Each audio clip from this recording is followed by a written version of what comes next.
गोपेश गोपिकान्त राधाकान्त नमोस्तुते। तप्त कांचना गौरांगी राधे वृंदावनेश्वरी वृषभानुसुते देवी प्रणमामि हरिप्रिये। वाञ्छाकल्पतरुभ्यश्च कृपा सिन्धुभ्य एव च पतितानां पावनेभ्यो वैष्णवेभ्यो नमो नमः। नमो विष्णुपादाय कृष्णपृष्ठाय भूतले श्रीमते भक्तिवेदान्त स्वामी निति नामिने। नमस्ते सरस्वती देवे गौरवाणी प्रचारिणे निर्विशेष शून्यवादी पाश्चात्य देशतारिणे। जय श्री कृष्ण चैतन्य प्रभु नित्यानंद श्री अद्वैत गदाधर श्रीवासदि गौर भक्तवृंद। हरे Krishna Krishna Krishna Hare Hare Hare Ram Ram Ram Hare Hare. Hare Krishna, welcome everyone. We are discussing one nectar of devotion. So yesterday we completed first chapter. So first chapter describes the characteristics of pure devotional service. And in that we saw that Srila Rupa Goswami, he gives the primary characteristics of pure devotional service and the 6 more qualities and characters of devotional service which he has described here. So what are the primary characteristics of the pure devotional service? So he has quoted one verse from Srimad Bhagavatam, 3rd canto, where Lord Kapila Deva, he is telling to his mother Devahuti that my devotees, they are interested only in my service. They are not interested in anything apart from my service. Salokya sarishti samipya sarupya ekatmapyata diyamanam nagrahanti vinam atsevanam jana. So if there is no service, they do not want any of the 5 kinds of liberation: Salokya, Sarishti, Samipya, Sarupya, and Ekatvam. And then there are 6 more characteristics which are described. That is Kleshagni, Shubhada, then Sandrananda Visheshatma, Moksha Lahutakrit, and there is Shri Krishna Akarshini, and one more I'm forgetting. Just go back. And okay, Shubhada, we saw Shubhada. Sorry. Okay, yeah. So these are Kleshagni, Shubhada, Mokshlogutakrit. Sudurlabha is one of the other qualities which are described about pure devotional service. So it destroys, pure devotional service destroys all types of the distress which arises because of this material conditioning. It is all auspicious. It attracts everyone. It is beneficial for everyone. It produces all the good qualities. And then one can experience the highest level of bliss. And then the pleasure which one obtains by the practice of bhakti, it even derives the pleasure one attains by the process of impersonal Brahman liberation. Moksha Lavtakrit. And then it is very, very rare. So why it is very, very rare? So Rupa Goswami describes because of 2 reasons. First is because the devotees, they are not practicing bhakti very, very seriously. That's why it is rare. And he quoted one verse from Narad Muni's past life. As a small boy, Narad Muni describes that because I was very attentive in the practice of devotional service, therefore I could attain even the stage of bhava very quickly. And second, we saw that because why Krishna does not give this bhakti so easily? Because Krishna becomes purchased by this pure devotional service. And we saw that only Srimati Radharani attracts Krishna, and she is so very powerful. That's why she is called Madan Mohan Mohini. By the power of her devotion, she can attract Krishna also. And Krishna, who is all attractive, is attracted by the devotional service which is done by his devotees. So therefore, we saw, we discussed till that point. Okay, yeah, sorry. Okay, so we discussed till this point where we discussed how Radharani is Madan Mohan Mohini, and this process of devotional services all attractive, even attracts the most attractive Krishna. And then Rupa Goswami quotes a verse from Srimad Bhagavatam where Yudhishthir Maharaj, he is contemplating This comes in the seventh canto. After this whole Narsimha Leela has been described to him, after hearing this whole Narsimha Leela, Yudhishthir Maharaj goes into little, type of inferiority complex, some type of, moroseness in his heart. And what is the reason? He thinks there is one incarnation who came for one devotee. For just one person, Prahlad, a whole incarnation of Krishna, Narasimhadev appeared. I am not so much fortunate. So, that is what happens many times in the process of bhakti. We become discouraged many times, we become depressed, we start thinking मेरे लिए तो है ही नहीं भक्ति, मेरे से तो होगा ही नहीं, I will never come back to Godhead. And the similar situations, pure devotee they also experience. So Yudhishthira Maharaj is thinking, what is the use of all this? I will not be able to, succeed, make my life successful. Narad Muni says, Arey Yudhishthira Maharaj, you are most fortunate.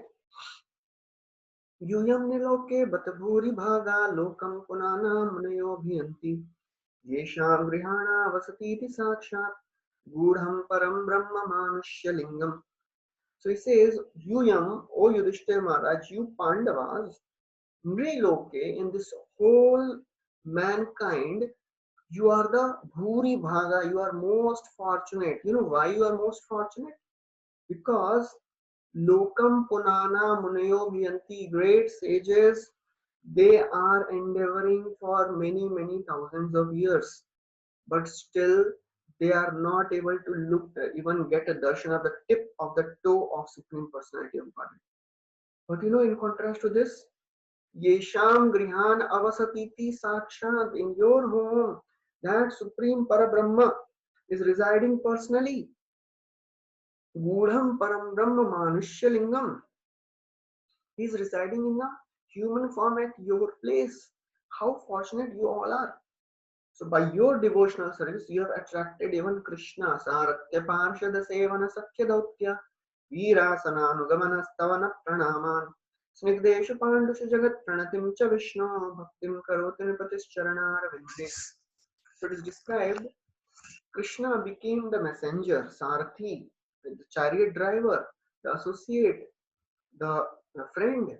Veera Sananugamana Stavana Pranaman. He was always ready to protect his devotees because Snigdheshu, the devotees, the Pandavas, they were very, very dear to him. They were his pure devotees. So Krishna was ready to do anything for his pure devotees. So that is the end of the first chapter. Now, Srila Rupa Goswami starts the second chapter, and Prabhupada entitles this chapter as the first stages of devotion. So this chapter is the beginning of the next section of this first wave. We have discussed there are 4 waves in the Eastern Ocean. So in that, the first part of this first wave was the characteristics of pure devotional service. And now this second wave starts, which is from 2 to 16th chapter. So in this second wave of devotion, Srila Rupa Goswami describes what is sadhana bhakti, and then he describes about there are 2 categories of sadhana bhakti, Vaidhi sadhana bhakti and Raganuga sadhana bhakti. So this is the overview of this chapter, and this is what will be coming in the further chapters. Rupa Goswami describes about Vaidhi sadhana bhakti, that is regulated practice of devotion, from 2nd to 14th chapters, and then Raganuga means spontaneous devotional service in 15 to 16 chapters. So that is the second wave of this Eastern Ocean of pure devotional service. So now we'll start. So before starting that second wave, Srila Rupa Goswami describes the categorization of the 6 qualities we discussed yesterday. The 6 qualities. So in these 6 qualities, somebody may be thinking, which of these qualities will manifest at which stage of devotion?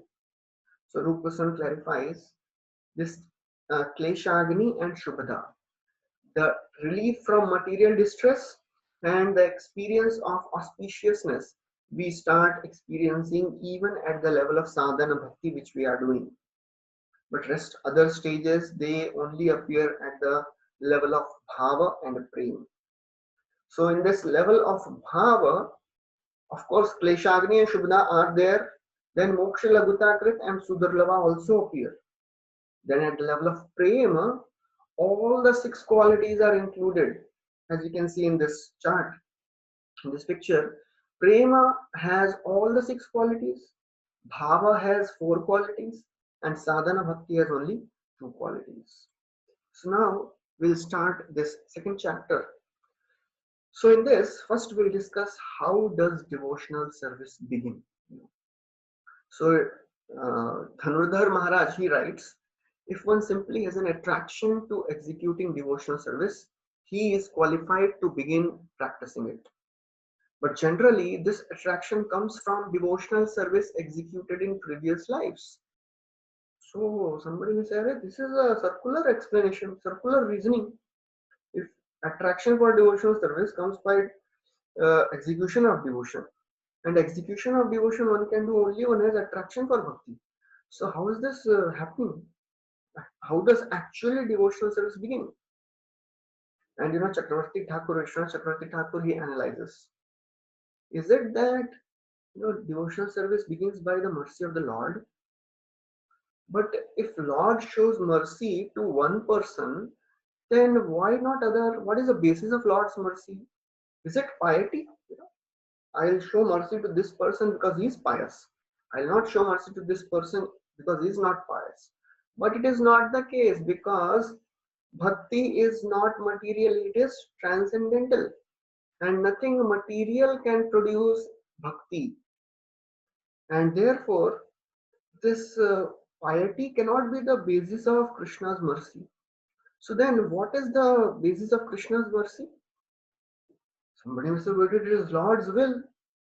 So Lord's will means it makes the Lord whimsical. If Lord desires, isko denge, or Lord desires, he will not give other person. So what is the basis of this bhakti? How does one get bhakti? So the answer is devotional service begins by the causeless mercy of a devotee. Only by the mercy of a devotee one can start practicing bhakti. And every one of us, without any exception, we know some devotee came in our lives. Some devotee told us, okay, you come to this program, you come for this katha, this satsang is happening, this festival is there, you attend just once. That is the causeless mercy of a devotee, which brings the seed of devotional service in our life.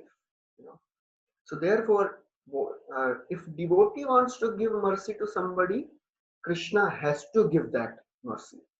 So therefore, devotional service is a prerogative of a devotee. So therefore, bhaktya sanjayate bhaktya. So only a devotee can give mercy. Only a devotee can give devotion to the other person. Somebody may say, but from where does devotion come in the heart of a devotee? That comes again by the mercy of Krishna. So therefore, we should know that devotional service begins with the causeless mercy of a devotee.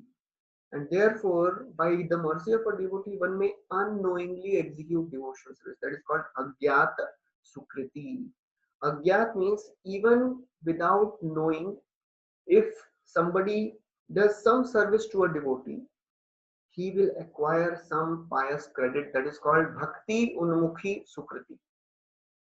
And that forms the basis of the development of Krishna consciousness. One time, one devotee asked Prabhupada, what was our qualification that we could get this bhakti? Because he was thinking, Prabhupada will glorify, you are qualified for it, because you had so many good qualities, you got this. Prabhupada said, you had no good qualification. I made your qualification.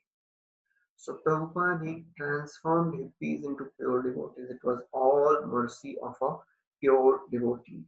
And eventually, if one qualifies for serious commitment, then one can advance in Krishna consciousness. In the process of sadhana bhakti, by our chanting, by our hearing, if we are really committed, if we are really sincere, then we will advance. So therefore, attraction for a taste for this bhakti is the qualification for making commitment in the systematic cultivation of sadhana bhakti. So we have to have that, develop that taste, and that taste will come only when we are committed, when we are eager. Rupa Goswami describes in Padyavali, Krishna bhakti rasa bhavitamati kriyatam yadi kutopi lapyate tatra laulyam api mulyam ekalam janma koti sukritam lapyate. Only when we are eager, then only we can get this taste of Krishna consciousness. Krishna bhakti rasa. We discussed about rasa day before yesterday. Everybody of us, we have experienced some drops of it, few drops of it, and we want more. And that rasa will come only when we are eager to have that rasa. I want it, I need it.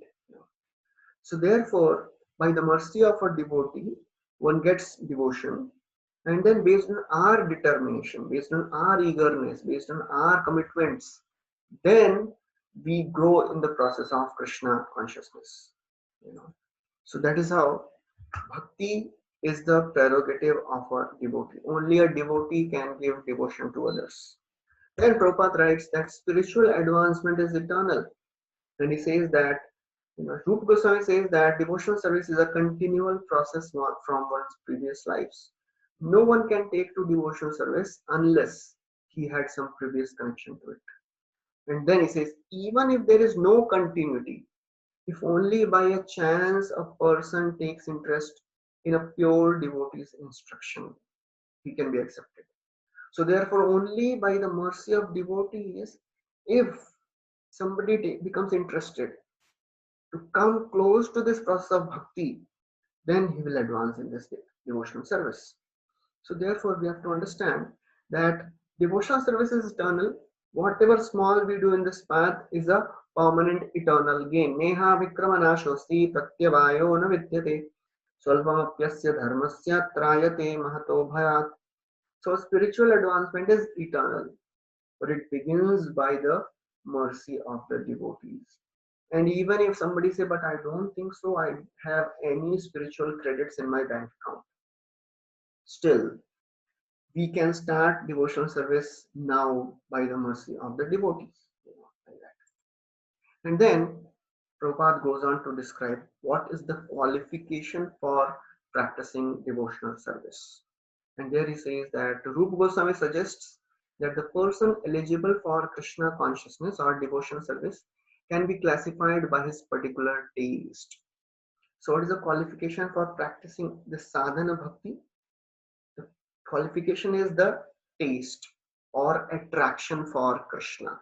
The more one has taste, the greater is his qualification. So the whole process of Krishna consciousness, our bhakti process is based on increasing our taste, increasing our attraction for Krishna.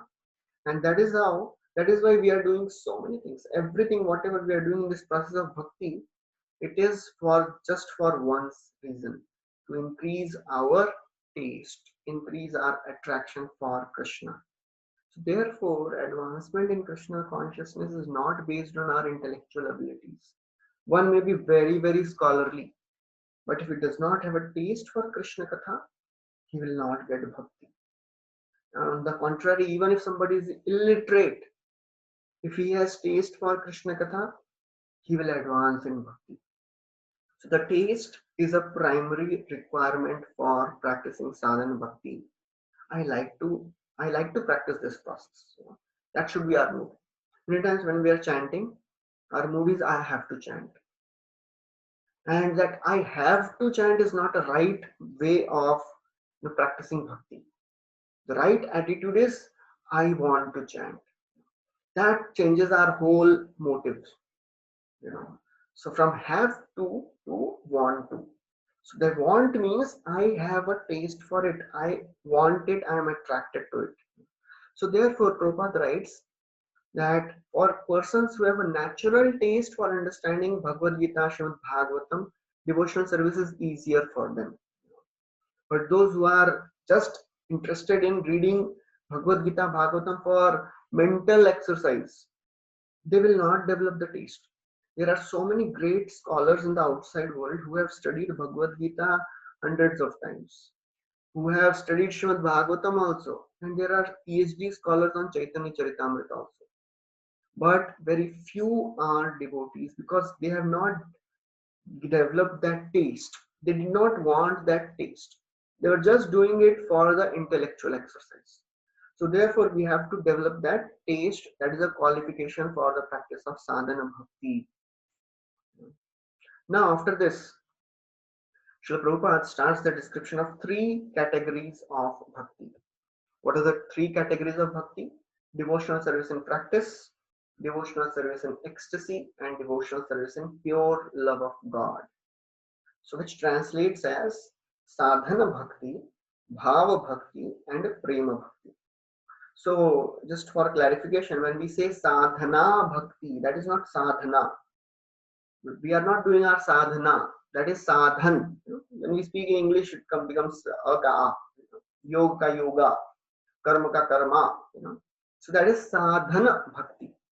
Sadhana bhakti, bhava bhakti, and higher bhava bhakti and prema bhakti. So prema bhakti is the epitome.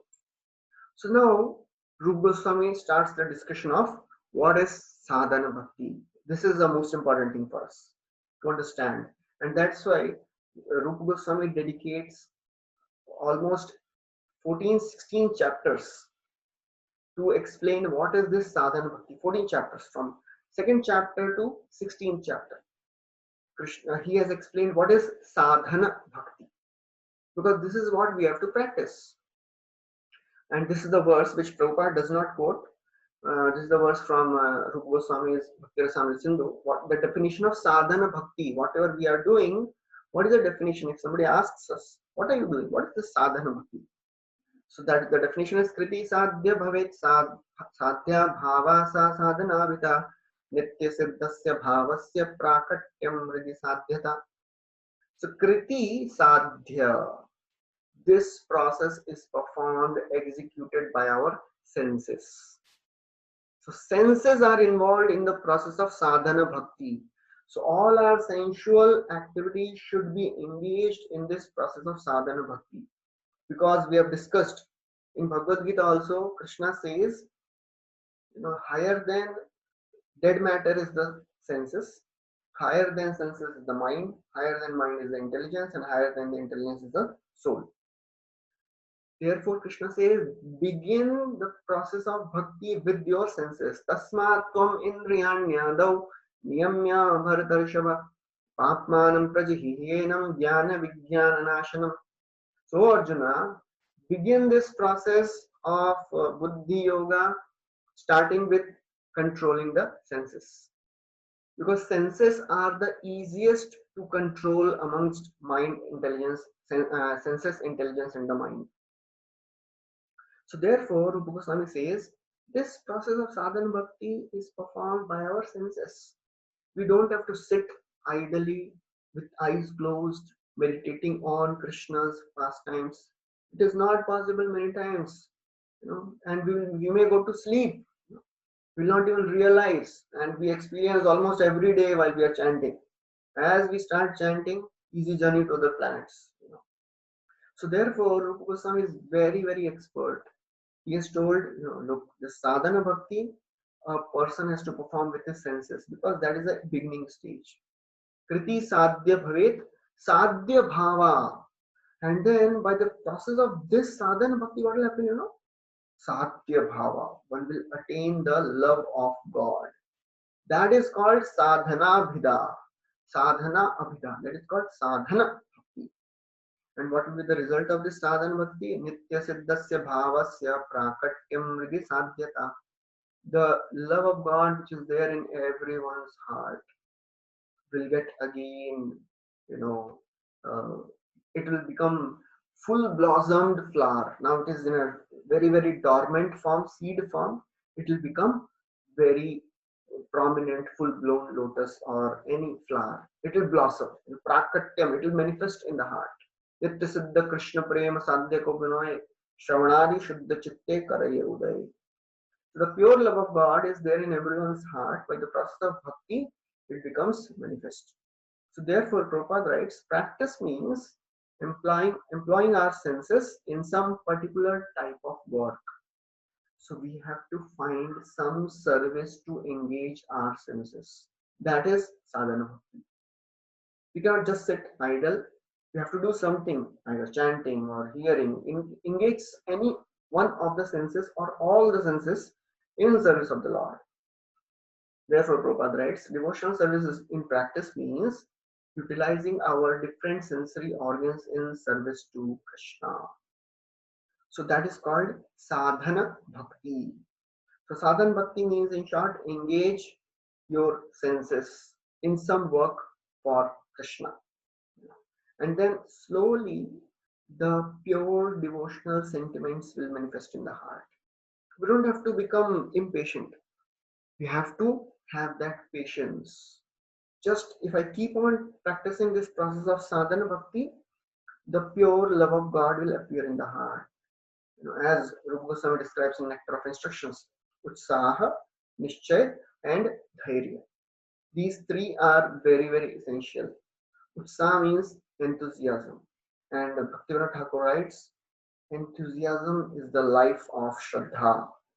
Whatever we are doing in this process of Krishna consciousness, it is for increasing our faith and developing the taste. So how we will increase our faith? Rupa Goswami says and Bhaktivinoda Thakur says we have to be enthusiastic in all the activities of Krishna consciousness. Enthusiastic. Somebody will say, but I don't feel like enthusiastic.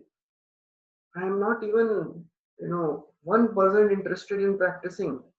What to do? Bhakti Tirth Maharaj would say, fake it till you make it. Keep on doing it. One time, Yaduvar Prabhu, he was there in class, and Prabhupada was there in class, and everybody bowed down as Prabhupada entered, but Yaduvar Prabhu he did not bow down. So then Prabhupada told him that told somebody, tell him to bow down. Because Yaduvar Prabhu said, I did not like to bow down. So then Prabhupada said, first bow down, feelings will come later. So first engage your physical body in the service of Krishna, and slowly the feelings will come. So therefore, we don't have to be impatient, just be patient, be enthusiastic, and have all the determination to practice bhakti. As it is said, as we grow older in Krishna consciousness, enthusiasm sometimes gets decreasing. So what to do? How to increase our enthusiasm at that time? Sometimes it is recommended associate with those devotees who have just come to Krishna consciousness, because they are just blooming. They are filled with enthusiasm. They are bubbling with enthusiasm. You tell them anything, they are ready. So it is said, old devotee teaches patience to a new devotee, and a new devotee teaches enthusiasm to the old one. So therefore, we have to associate with devotees also, and that Rupa Goswami will describe in the next chapter about the various levels of devotees and how we should associate with them. Now, after this, Srila Prabhupada he describes that this bhakti is not a development, it is a revival. As the verse says, Nitya Siddhasya. Nitya Siddha means it is already there in the heart. Love of God is there in the heart, and Prabhupada gives the example of a small child. Just like the small child has a capacity to walk, and by the practice, automatically in due course of time, it will manifest. So child does not have to, take any walking management course. What he has to do is just keep on practicing. What the child does, walks, gets up, walks few steps, falls down, again gets up, walks few steps, again falls down. But he does not give up. That's what we have to do. In the process of bhakti, we may fall down from the standards. We may fall down from the ideal standards of devotional service. We don't have to just be there, again get up, continue walking. Bhumauskalit padanam bhumaveva alambanam tvai paradhanam tameva sharanam prabhu. It is described just like if a person falls on the ground, he takes shelter of the same ground to get up. Similarly, even if we are not able to follow the standards of bhakti, we may fall down because of our conditionings, anarthas. We don't have to just remain fallen. We have to again get up and continue walking. One devotee came to Prabhupada and said, Prabhupada, I have fallen from the standards of Krishna consciousness. Prabhupada said, where is the question of fallen? You are already fallen. You didn't even get up. So where is the question on falling from higher standard to lower standard? You are already fallen. So that should be our consciousness that I am still a very, very neophyte devotee. But we should not remain a neophyte devotee. Keep on struggling, keep on walking. Prabhupada gives example that just like a young boy does not have to do a you know course to get attracted to a young girl. It is natural, you know. It is natural for a young boy and girl to get attracted. Similarly, the love of God is there in the heart. What we have to do is we have to just continue with patience the process of bhakti. In due course, it will manifest.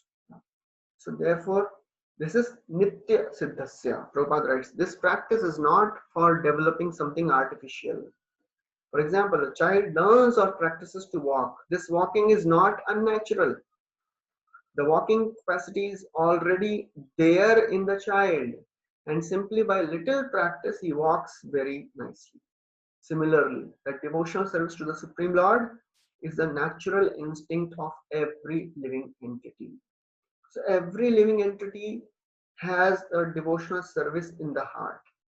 As George Harrison, he wrote the preface of this Krishna book. Everybody loves Krishna. Some knows, some don't.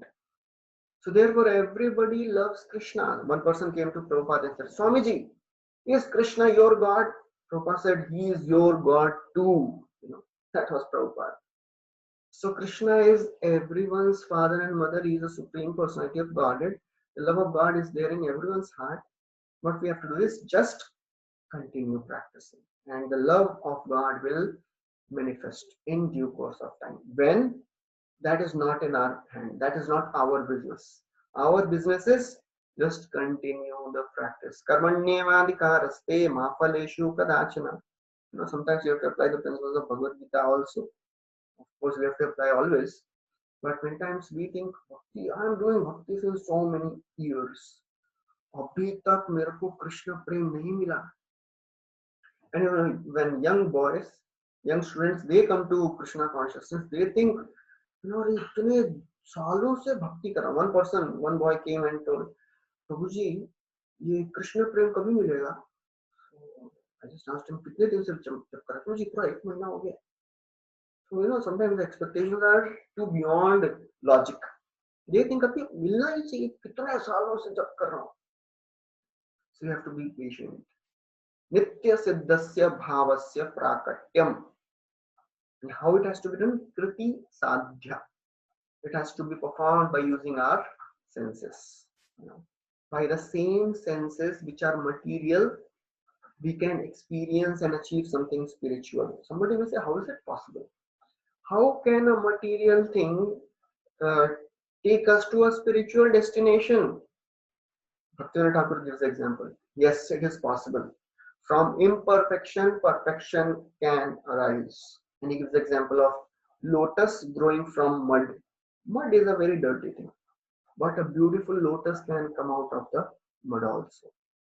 So the process of bhakti is itself a spiritual process. It is completely spiritual. Bhakti is uncontaminated always, even at the level of sadhana bhakti. This should be very clear.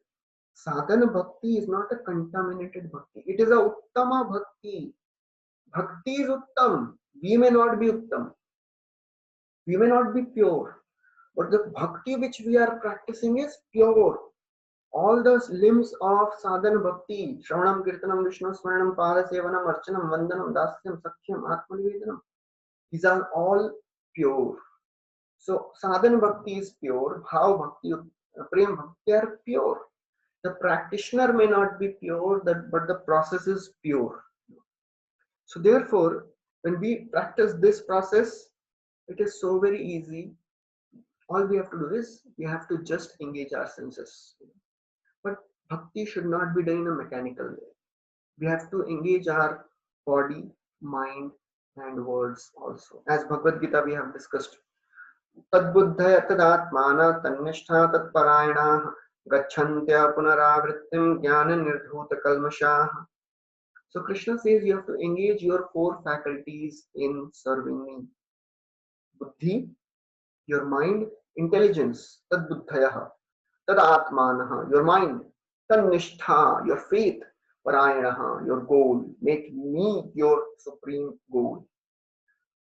And if you do this way, gachanti apunaravrittim, you will not come back, you will not come back in this material world again, because you will become purified of all your anarthas. Jnana nirdhut kalmasha. Nirdhut means completely cleansed. So therefore, we have to come out of this mechanical performance of chanting and engage our heart in the process. Involve our sentiments and feelings in the process when we are chanting, because that is our prime devotional activity. As we have heard hundreds of times, 99% of Krishna consciousness depends on our chanting. So our chanting is the prime requirement to advance. The pure chanting is the only way to advance. So we have to everyday struggle. Every day, it is a great struggle to be attentive during chanting.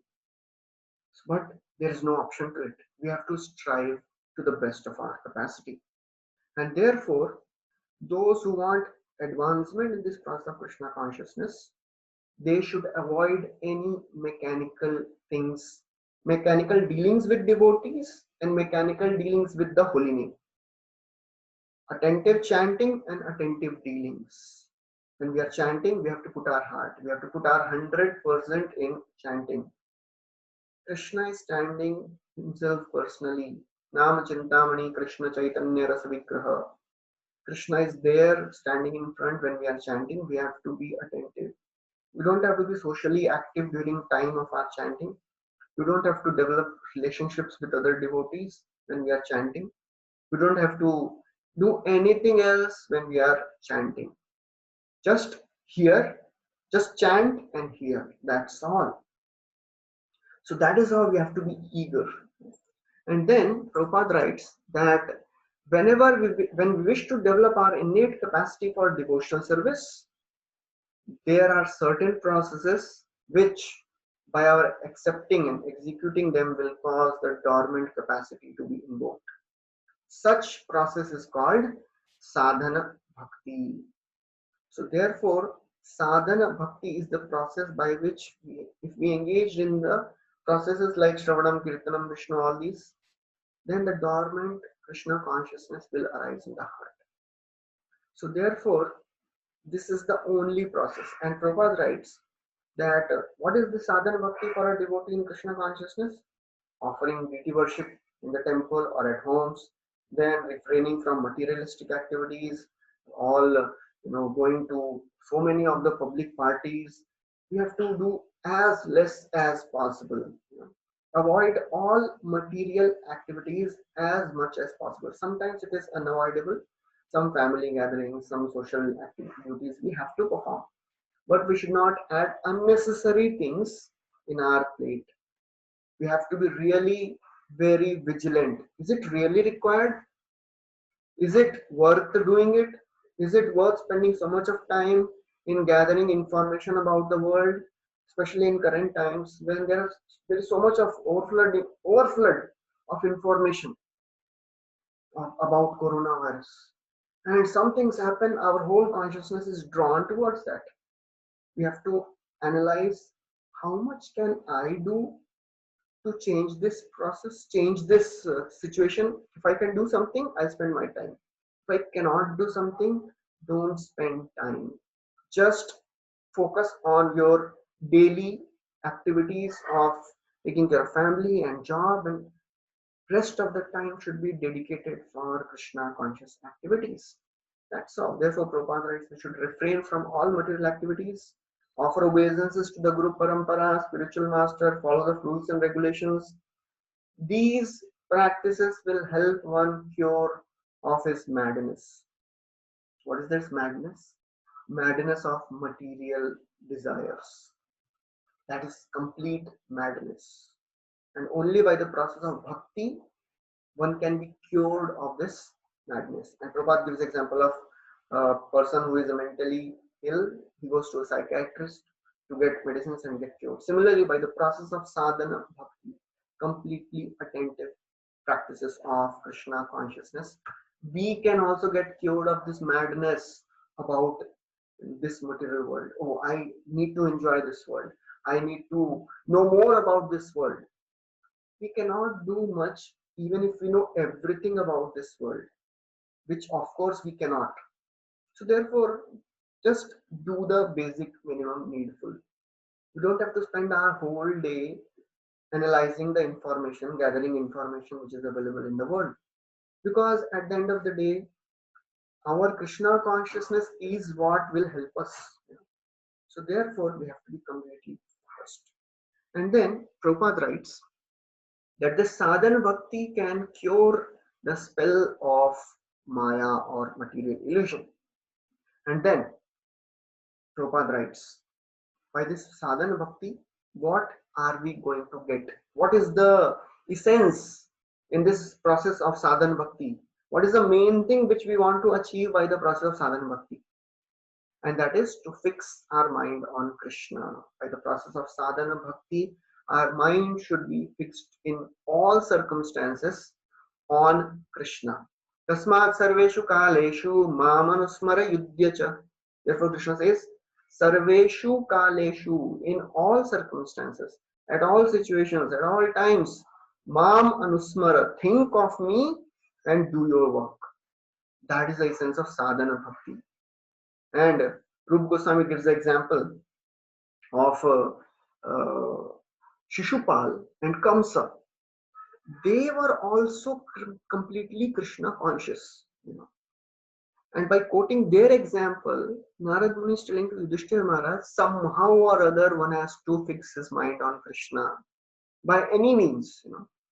Because even if somebody is fixing his mind on Krishna in an inimical way, he also gets advantage. So what to speak of if somebody is focusing his mind on Krishna in pure love? Gopya kamad bhayat kamso dveshya shedya dayo sambandhad vrishnaya snehad yuyam bhaktya vayam prabho. So the verse says, Gopya, the gopis, they were having lusty feelings towards Krishna. Of course, that lust was spiritual. There is no material contamination in that lust. But still, just for the sake of making an example, Sukadeva Goswami says, gopis, they achieved Krishna by lust. Bhayat Kamso, Kamsa, he achieved Krishna. He attained liberation, Sayujya Mukti, just by thinking of Krishna. Bhayat, in fear. Dveshya, Shishupal, he was so envious of Krishna. He was always thinking of Krishna. He also attained liberation. And Sambandhad Vrishni, all the Vrishnis, they were relatives of Krishna. They also attained supreme destination. And Snehad Yuyam, Narad Muni is telling you, Yudhishthira Maharaj, you also have attained Krishna because you love him. And then in his humble attitude, Narad Muni tells, and we have also achieved Krishna by humbly serving him in a mood of servant. So therefore, the essence of all our practices of bhakti, sadhana bhakti, is to fix the mind on Krishna. Therefore, in Nectar of Instruction also, Rupa Goswami describes that this mind should be trained. The whole process of bhakti is to train our mind from a non-devotee to a devotee. That is a training we have to give to the mind. Krishna consciousness is a sort of cultivation. It is a training. We have to train our mind to come close to Krishna. We have to train our mind to fix on Krishna. Fix your mind on Krishna. So therefore, thinking of Krishna is the essence of sadhana bhakti. And in this process of fixing the mind on Krishna, who helps a person? The spiritual master. So therefore, Prabhupada writes, it is a duty of the spiritual master to find the ways and means by which the disciple can fix his mind on Krishna. So therefore, Srila Prabhupada, he points out that Chaitanya Mahaprabhu, he stressed this chanting of Hare Krishna mantra as a best type of sadhana bhakti. You don't have to think of anything else. Are there any other means by which I'll attain the supreme perfection? No.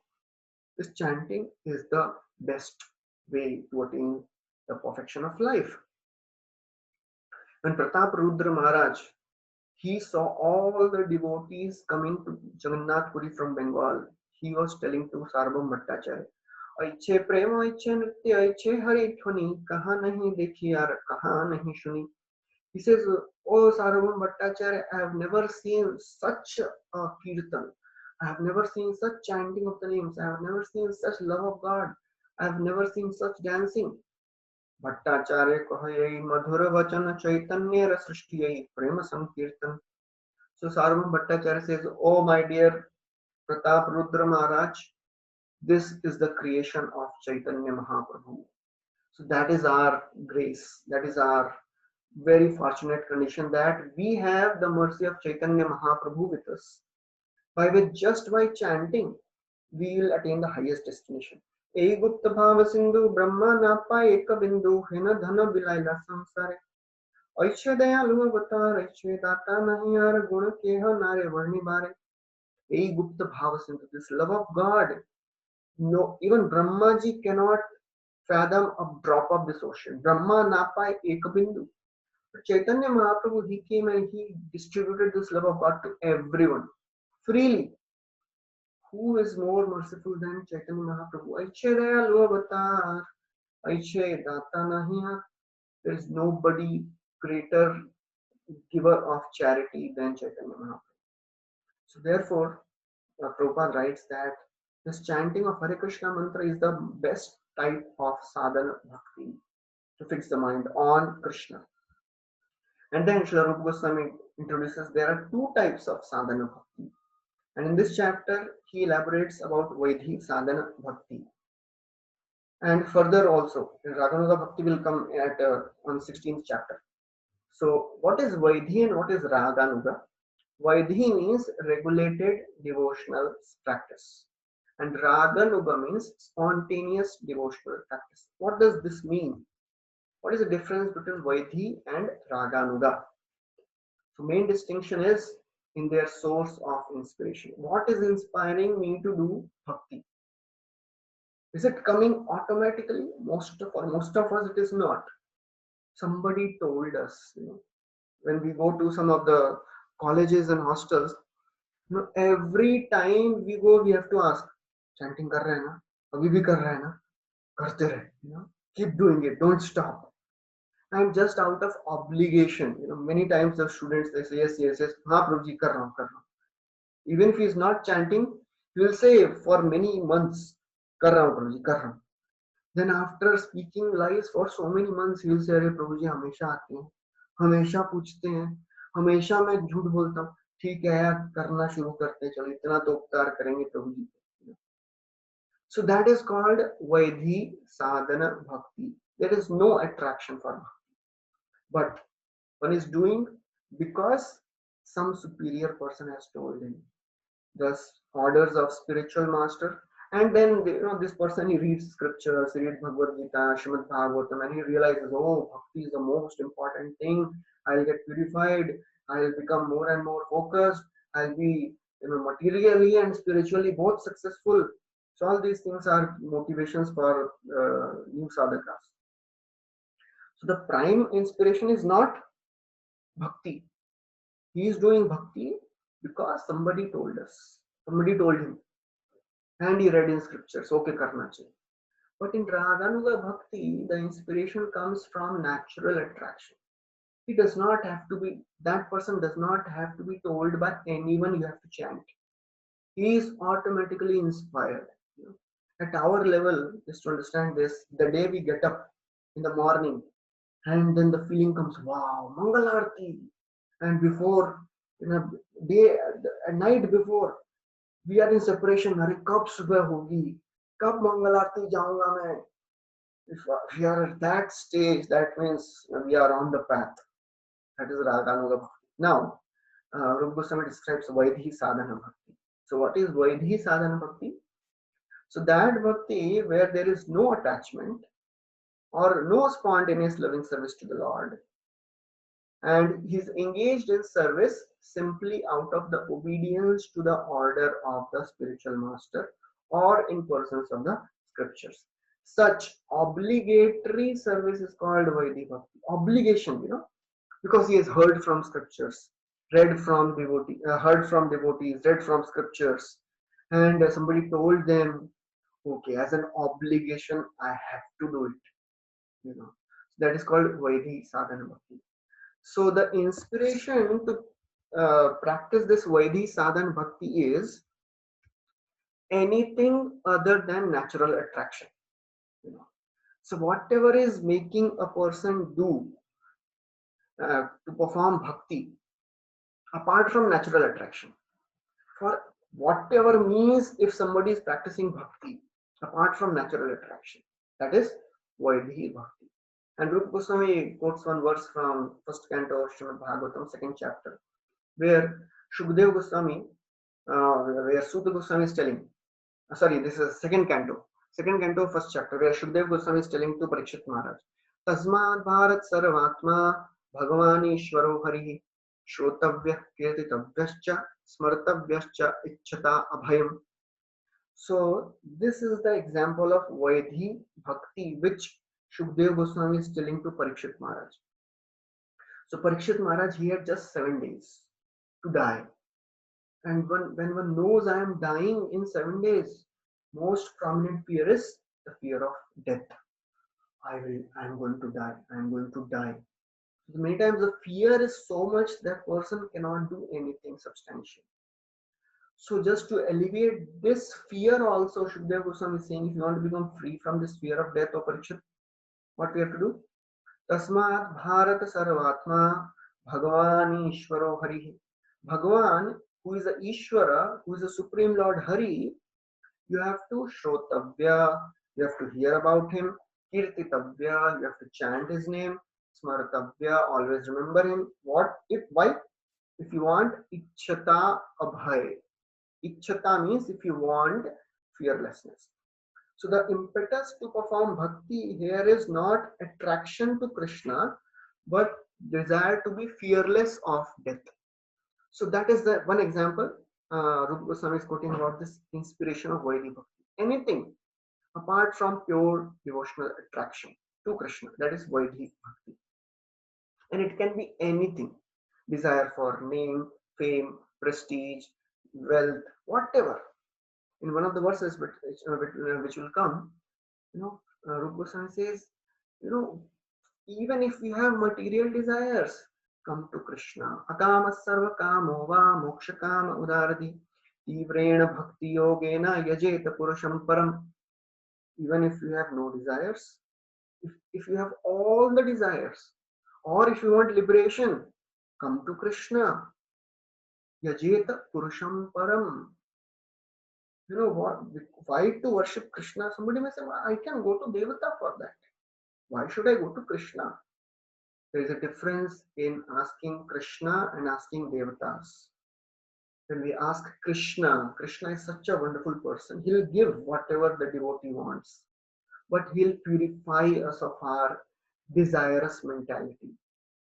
So much so that we will not develop the desire to ask that same thing again. Satyam dashattarthitamarthitorinam naivarthato yat punararthitam yatah swayam vidatte bhajatam anichchatam ichchapidhanam nijapad pallavam.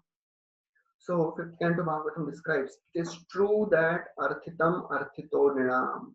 Krishna gives whatever the devotee wants, but naivartha doyat punararthitam yatah. If he does not give in a way that the devotee will ask for the same thing again. Then how it works? Swayam vidhatte, he gives himself. Even if the devotee says, I don't want you, I worshipped you not for you. I wanted this material thing. Krishna says, no problem. But my way of working is I give whatever you want, but combined package may I also come. And when I enter a life of a devotee, all the desires get purified. Krishna kohyam abhaje mage vishay sukh amrit chhadi vishay mage ei bada mukh.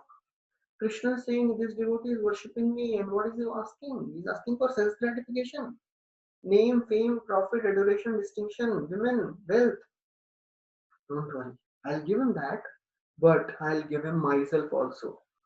He is foolish, I am not foolish. Ami vidye murkha vishay ke na diva swacharnamrita diya vishay bhulaiva.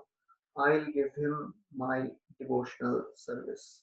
The taste of devotional service is such that all the other tastes become insignificant.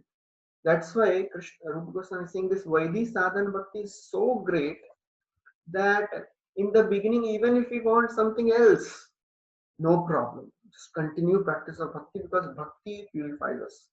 And then Rupa Goswami describes what is the essence of Vaidhi sadhana bhakti.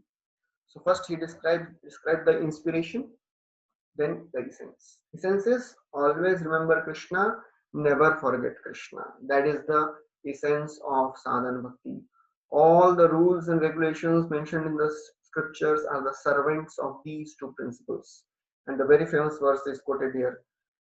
स्मर्तव्य सप्तम विष्णु विस्मर्तव्यो न जातचित् सर्वे विधि निषेधास्युर एतयोरेव किंकराः. स्मर्तव्य सततम, always remember Krishna. विस्मर्तव्यो न जातचित्, never forget him. Sarve, vidhi, nishedh. Vidhi means do's, nishedh means don'ts. All the do's and don'ts which are mentioned in the scriptures, they are the servants of these two principles. So if you see, they are same things. Remembering Krishna and not forgetting him, same thing, but still it is spoken two times to stress the importance. Whenever things are repeated, just like Harer Nam, Harer Nam, Harer Nam, Eva Kevalam, Kalau Nastyeva, Nastyeva, Nastyeva Gatirant Anyatha. Same thing is repeated 8 times in this verse. Only holy name, holy name, holy name. Harer Nam, Eva, Keval, Na Astyeva, and not anything else, not anything else, not anything else. So this is just to show the focus that this is the only means. So therefore Prabhupada writes in the Padma Puran, because this verse is from Padma Puran, there it is said that one should always remember Vishnu. This is called dhyan or meditation, always remembering Krishna. And then Prabhupada describes about this Vaidhi sadhana bhakti. What is this vidhi and nishedh? So vidhi means the rules and orders, do's, and nishedh means the don'ts. So one must follow the rules and avoid the prohibited things. Nishedha. So for a practitioner of Krishna consciousness, what is vidhi? Chanting 16 rounds. What is nishedha? Nishedha means following the 4 regulative principles. No meat eating, no intoxication, no gambling, no illicit sex. So these are the regulations of Vaidhi Sadhana Bhakti. And by following these rules, one receives the ultimate benefit. And by avoiding the prohibitions, one avoids the sinful reaction. So these are the 2 advantages. If we follow the rules, we get benefit. By chanting, we get positive things. And by practicing no meat eating, no intoxication, no gambling, no illicit sex, we are avoiding sinful reactions. So the essence of all the Vedic advice is always remember Krishna, and essence of all Vedic regulations is never forget Krishna. So therefore, Prabhupada writes that following this simple single vidhi, grants one the benefits of all the vidhis. Only one vidhi, just chant, just remember Krishna. In scriptures, there are so many rules are given. There are so many rules. We don't have to care about following everything because anyways, as a Kali Yuga product, we cannot follow. Therefore, Mahaprabhu has chosen the simplest of all the rules. Just remember Krishna. And this nished saves one from all the sinful reactions. Therefore, Prabhupada writes that this injunction is applied universally. And it is possible for all the varnas and all the ashramas to practice this vidhi and nisheda. So therefore Prabhupada writes This regulative principle is applicable to all the varnas and ashramas, the castes and occupations of life. The principle of remembering the Supreme Personality of Godhead constantly and not forgetting Him at any moment is meant to be followed by everyone without fail. So, therefore, if one strictly follows these rules and regulations of Varna and Ashrama of not follow of chanting and avoiding sinful activities, then he's successful. But if he is following the rules and regulations of his Varna and Ashrama properly, but if he is not chanting the names of Krishna, all his efforts are useless. त्यक्त्वा स्वधर्मं चरणाम्बुजं हरेर्भजन् पक्को अथ पते ततो यदि यत्र क्व वा अभद्रम् अभूदमुष्य किं को वार्थ आप्तम् अभजतां स्वधर्मतः. So Bhagavatam describes, even if somebody is not able to follow the rules and regulations of his varnashram, but he is able to practice the devotional service, there is no loss. On the contrary, if somebody is practicing the rules and regulations of his ashram properly, but he is not practicing bhakti, there is no gain. So therefore, all the rules and regulations mentioned in the scriptures, they are meant for only one purpose. Always remember Krishna, never forget Krishna. Aradhito yadi hari tapasa tatah kim, naradhito yadi hari tapasa tatah kim, aradhito yadi hari. If you are remembering Krishna, worshipping Krishna, what is the use of tapasya? And if you are not worshipping Hari, then what is the use of tapasya? This is the way of telling that Krishna, remembering Krishna, worshipping Krishna is the only way. So therefore, Prabhupada then writes, he quotes another verse from Rupa Goswami's Nectar of Devotion, where Rupa Goswami is quoted from 11th canto of Srimad Bhagavatam. So this is the verse which is there on the slide. So 11th canto, this 5th chapter, 2nd and 3rd verse describes that all the varnas and ashramas, they are coming from various bodily limbs of Krishna, and the purpose of all these varna ashrams systems is only one. And what is that? So therefore Prabhupada writes, this is confirmed in Srimad Bhagavatam by a verse which reads, which verse? The verse which is described earlier, 11:5, 2 to 3.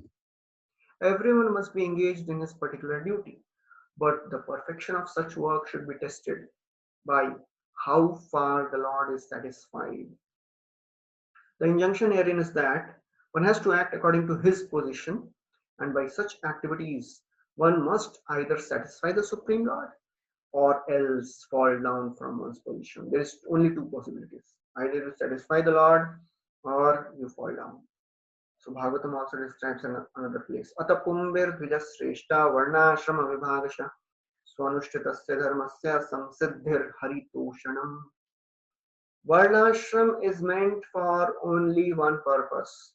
Hari Toshanam. Pleasing Krishna is the only goal of all our Varnashram systems, all our Varnashram duties. So therefore, Prabhupada also writes, he quotes another verse from 11th canto where Krishna is telling Uddhava that by following the injunction of the social and spiritual orders of the society, one can satisfy the Supreme Lord. And as a result of such satisfaction, the whole society gets all the necessities of life amply and without difficulty. So therefore, Prabhupada writes at the end that Krishna conscious activities give ultimate perfection. There it writes that it is Krishna conscious activities are so nice, Krishna conscious movement is so nice that even if somebody is not a qualified Brahmana, Kshatriya, Vaishya, Sudra, because everybody is coming from different background, no problem. Everyone can become successful. Anyone can engage in whatever occupation he is in, simply by worshipping Supreme Lord Krishna. He can attain the highest perfection of life. And that is the purpose of this Vaidhi Sadhana Bhakti. And by practice of this Vaidhi Sadhana Bhakti, one can attain the highest love of God, Prema Bhakti. So what is the symptom of one practicing Vaidhi Sadhana Bhakti? The symptom is one wants freedom from the miseries of this world and one desires spiritual bliss. Even if we want that spiritual bliss, that is also a symptom that we are doing Vaidhi Bhakti. Because Bhav Bhakta and Prem Bhakta, they are not just concerned by the bliss of bhakti, they are concerned by concerned with only one thing: I want to serve Krishna. There is a story in this regard. One time, Garuda, he was Daruka, he was fanning Lord Krishna, and as he's seeing the beauty of Krishna, just by seeing the beauty of Krishna, he is going into ecstasy. Tears are coming out of his eyes. And Daruka, he is condemning those tears of ecstasy. Go away, because of those tears, he was not able to see the Lord properly and he was not able to serve the Lord properly. So that is a symptom of Vaidhi sadhana bhakti. And with this, Srila Prabhupada ends the second chapter of this Nectar of Devotion. We'll stop here. Thank you very much. Hare Krishna, Srila Prabhupada ki jai. If anybody has any questions, they can put on the chat. There are two questions. One of my friends was a devotee in his childhood. He used to chant 16 rounds. Now, and also Vishnu Sahasranam, but now he's lost faith and he believes in science and argues about God. And says God cannot be proved by science. What should I explain? Yeah, there is a whole seminar we can give on this. But basically, in the short, we can say that all are first we have to be convinced that, and we have to understand the science properly, and we should know that Krishna consciousness is a very, very refined science. It is not a sentiment, it is a refined science. Of course, Krishna consciousness is the art of developing sentiments, but the foundation of those sentiments are a refined science. Therefore, Chaitanya Mahaprabhu, when he was chanting and dancing in ecstasy, he thought these symptoms can be imitated by anyone. Why I am chanting, why I am dancing, what is the mood behind these things, that he told Rupa Goswami, Sanatana Goswami. You write in books, you write books, you explain the philosophy and foundation of these sentiments. That's why Rupa Goswami has written this Bhakti Samrita Sindhu. And God can be proved by science, and there are so many of the scientific ways of presenting Krishna consciousness, and that we have to learn by, I cannot explain now in just few minutes. There is a whole refined process by which we can explain this science of Krishna consciousness. Everything is a refined science. So we can discuss sometime later about this. If natural instinct of every living entity is devotional service, then how come everybody does not follow the process of bhakti? Yeah, true. Because now at present the natural instinct of every living entity is covered covered by the so many layers of ignorance. As we discussed yesterday, what is the beginning of this material distress? Ignorance. Because of the ignorance, we are not identifying and understanding that I am servant of Krishna. So it has been covered now. It's like a person who has undergone an amnesia. So he has to be reminded again and again. So that is the process of devotional service. So devotional service is there in everyone's heart. Only thing we have forgotten about it. It is just like a person who is a billionaire, but he loses his bank account details. He loses his password. So all the money is there, but he cannot access it. So the process of Krishna consciousness is so great that it gives us a chance to unlock the bank account of love of God. So that is a Nitya Siddhasya Bhavasya Prakatyam. The Nitya Siddha Bhav will manifest in the heart. So that is the process of bhakti. Shravana Kirtana Jale Kaurai Sinchan. So the seed of devotional service which is there in everyone's heart has to be nourished by hearing and chanting. The more we hear about Krishna, and hearing about Krishna does not mean just hearing the pastimes of Krishna with gopis and in Vrindavan. No, that is called Sahajiya. We have to understand the basis of Krishna consciousness, the philosophy of Krishna consciousness. Bhagavad Gita, and all the small books of Prabhupada, they are describing the philosophy in great detail. And when we understand that, then on that basis, we can advance on this process of bhakti. Yeah. Therefore, this is a very refined science, and this natural instinct which we have will develop slowly.